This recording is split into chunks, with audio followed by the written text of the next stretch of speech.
날마다 솟는 샘물과 함께하는 오늘의 큐티 시간입니다. 5월 22일 토요일 오늘의 말씀은 에레미야 7장 29절로 8장 3절의 말씀입니다. 너희 머리털을 베어버리고 벗은 산 위에서 통곡할지어다. 여호와께서 그 노하신 바 이 세대를 끊어버리셨습니다. 여호와께서 말씀하시되 유다 자손이 나의 눈앞에 악을 행하여 내 이름으로 일컬음을 받는 집에 그들의 가증한 것을 두어 집을 더럽혔으며 친놈의 아들 골짜기에 도벳 사당을 건축하고 그들의 자녀들을 불에 살랐나니 내가 명령하지 아니하여 내 마음에 생각하지도 아니한 일입니다. 그러므로 여호와께서 말씀하시니라. 날이 이르면 이곳을 도벳이라 하거나 흰놈의 아들의 골짜기라 말하지 아니하고 죽임의 골짜기라 말하리니 이는 도벳의 자리가 없을 만큼 매장했기 때문입니다. 이 백성의 시체가 공중의 새와 땅의 짐승의 밥이 될 것이나 그것을 쫓을 자가 없을 것이라. 그때에 내가 유다 성읍들과 예루살렘 거리에 기뻐하는 소리, 즐거워하는 소리, 신랑의 소리, 신부의 소리가 끊어지게 하리니 땅이 황폐하리라.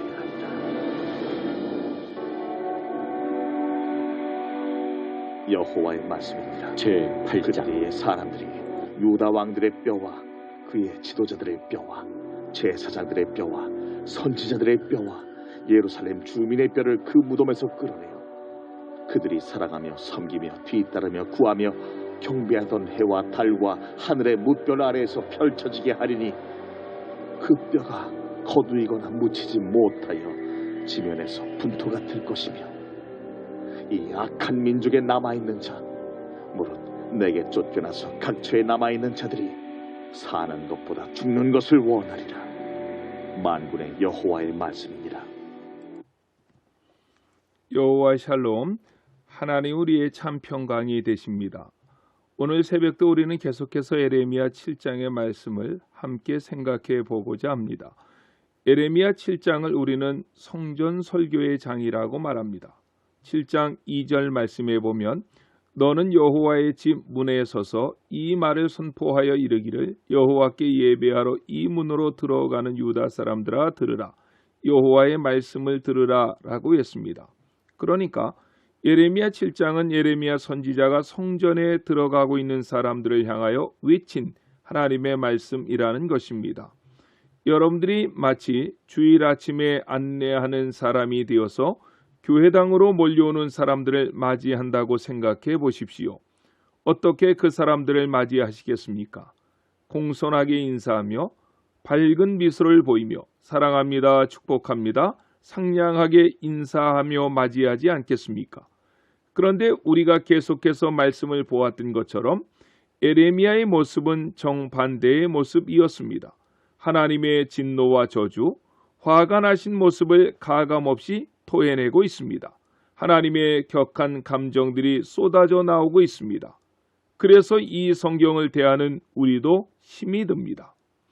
사람이 무엇 때문에 화를 내는지 보면 평소에 그가 중요하게 여기던 것이 무엇인지를 알 수 있습니다. 예의가 없다고 화를 내는 사람은 예의를 중요시하는 사람이고 지각했다고 화를 내는 사람은 시간을 중요하게 여기는 사람입니다. 점수가 낮았다고 화를 낸다면 점수, 공부 성적을 중요하게 생각하는 사람일 것입니다. 돈을 잃었다고 화를 낸다면 돈을 중요하게 여기는 사람일 것입니다. 머리를 잘랐는데 마음에 들지 않는다고 화를 낸다면 외모를 중요하게 여기는 사람일 것입니다. 지저분하다고 화를 낸다면 정결을 중요하게 여기는 사람입니다. 하나님께서 화를 내십니다. 화를 내시는 그 자체를 볼 것이 아니라 하나님께서 어떤 부분에 화를 내시는지, 더 나아가 하나님께서 어떤 부분에 가치를 두시는지를 우리는 볼 수 있어야만 합니다. 오늘 본문의 말씀은 하나님은 무엇 때문에 화를 내시는지, 하나님께서는 어디에 가치를 두시는지를 잘 드러내 보여주고 있습니다. 29절 말씀입니다. 너희 머리털을 베어버리고 벗은 산 위에서 통곡할지어다. 여호와께서 그 노하신 바 이 세대를 끊어 버리셨음이라고 했습니다. 29절의 너희는 예루살렘을 의미합니다. 그리고 머리털이라는 말은 히브리어로 네제르라고 합니다. 구약에는 우리가 잘 아는 나시린이 있습니다. 나시린 서원을 하면 삭도를 하지 않습니다. 그리고 나시린이 서원이 끝나면 머리털을 베어버립니다. 이런 흐름에서 너희 머리털을 베라는 말의 의미가 무엇인지를 살필 수 있는데, 하나님과 이스라엘 사이에 맺었던 언약의 관계가 끝이 났다는 것입니다. 이제는 더 이상 언약 때문에 봐주는 일이 없을 것이라는 말입니다. 그래서 29절 하반절에는 이렇게 말씀합니다. 여호와께서 그 노하신 바 이 세대를 끊어버리셨음이라고 말입니다. 이렇게 하나님께서 진노하신 이유가 무엇입니까? 30절로 31절입니다. 여호와께서 말씀하시되 유다 자손이 나의 눈앞에 악을 행하여 내 이름으로 일컬은 바 받는 집에 그들의 가증한 것을 두어 집을 더럽혔으며 신놈의 아들 골짜기에 도백 사당을 건축하고 그들의 자녀들을 불에 살라나니 내가 명령하지 아니하였고 내 마음에 생각하지도 아니한 일이라고 했습니다. 두 가지 말씀을 합니다. 하나는 내 이름으로 일컬음을 받는 집에 가증한 것을 두어 성전을 더럽혔다는 것입니다. 내 이름으로 일컫는 바 집은 곧 하나님의 성전입니다. 그곳에 가증한 것을 두어 더럽혔다는 것입니다. 에레미야 7장은 성전 설교라고 했습니다. 성전에 제사하러 온 자들을 향한 설교라고 했는데, 그러니까 이들은 제사, 즉 예배하러 성전을 찾아온 것입니다. 그런데 그 성전에 가증한 것을 두어 성전을 더럽혔다는 것입니다. 무슨 말입니까? 그들이 혼합주의가 되었다는 말입니다. 하나님도 섬기고 우상도 섬기는 자들이 되었다는 것입니다. 오늘날 기독교를 무너뜨리는 것은 이슬람을 믿는 자들이 아니고 불교를 믿는 자들이 아닙니다. 기독교를 혼합시키고 세속화시키는 것, 이것을 하나님은 제일로 미워하신다는 것입니다. 지난 수요일 에레미야 6장 30절을 보며 내어버린 은혜에 대한 설교를 했습니다. 불순물이 많이 섞이는 전혀 쓸모없는 은입니다. 하나님은 순수한 믿음, 온전히 하나님만을 섬기는 믿음을 원하십니다. 두 번째는 신놈의 아들 골짜기에 도백사당을 건축하고 그들의 자녀들을 불살랐다고 하십니다. 이방신 몰렉을 섬기는 자들이 이런 짓을 했는데 이스라엘 백성들의 행동을 하나님은 명령하지도 않으셨고 마음에 생각하신 일도 아닌데, 하나님의 백성임을 자처하는 이스라엘 백성들이 이방 풍속을 따라 자녀들을 불태워 죽이는 일까지 서슴지 아니했다는 것입니다. 열왕기하 16장 3절에 보면 아하스 왕에 대해 이렇게 말씀하십니다. 이스라엘의 여러 왕의 길로 행하며 또 여호와께서 이스라엘 자손 앞에서 쫓아내신 이방 사람의 가증한 일을 따라 자기 아들을 불 가운데로 지나가게 하며 라고 했습니다. 하나님께서 세우신 남유다의 왕까지도 이런 일을 행했다는 것입니다. 이렇게 하나님과 우상을 더불어 섬기며 이방 나라의 가장 가증한 일까지 쫓아 했던 유다를 하나님은 심판하시기로 작정하신 것입니다. 32절 말씀입니다.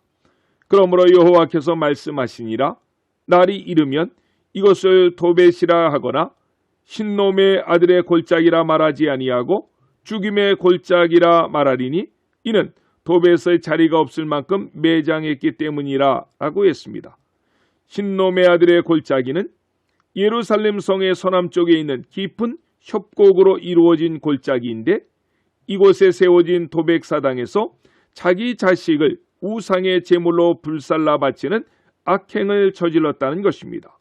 그러므로 장차 바벨론이 쳐들어오면 이 협곡에는 많은 유대인들의 죽음이 쌓이게 될 것이고, 그래서 더 이상 이 골짜기는 신놈의 아들 골짜기가 아니라 죽임의 골짜기라고 불려지게 될 것이라는 것입니다.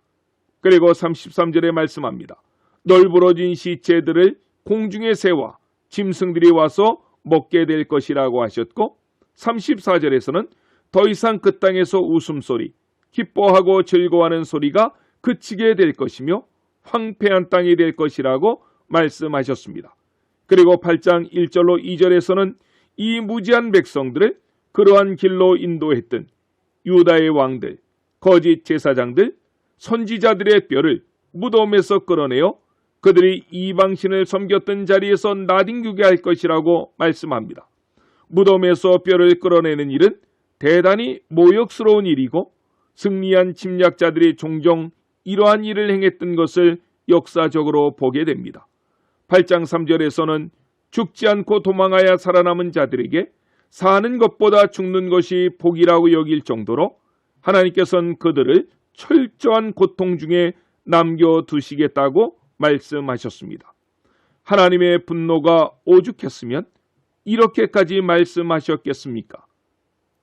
이런 일들이 아직 일어난 것이 아닙니다.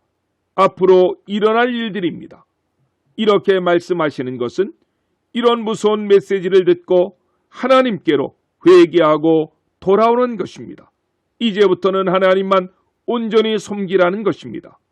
하지만 이스라엘은 이 하나님의 음성마저 듣지를 않았습니다.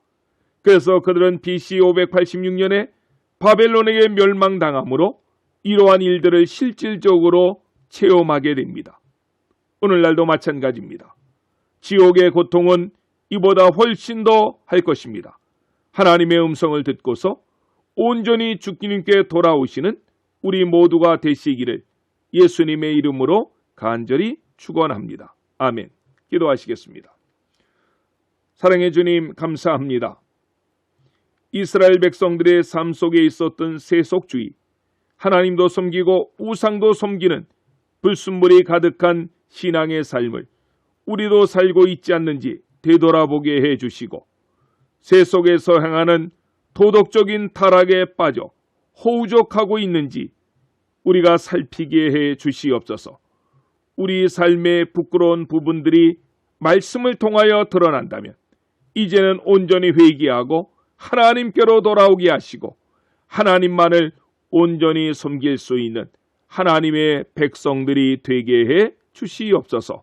예수님의 이름으로 간절히 기도드렸습니다. 아멘.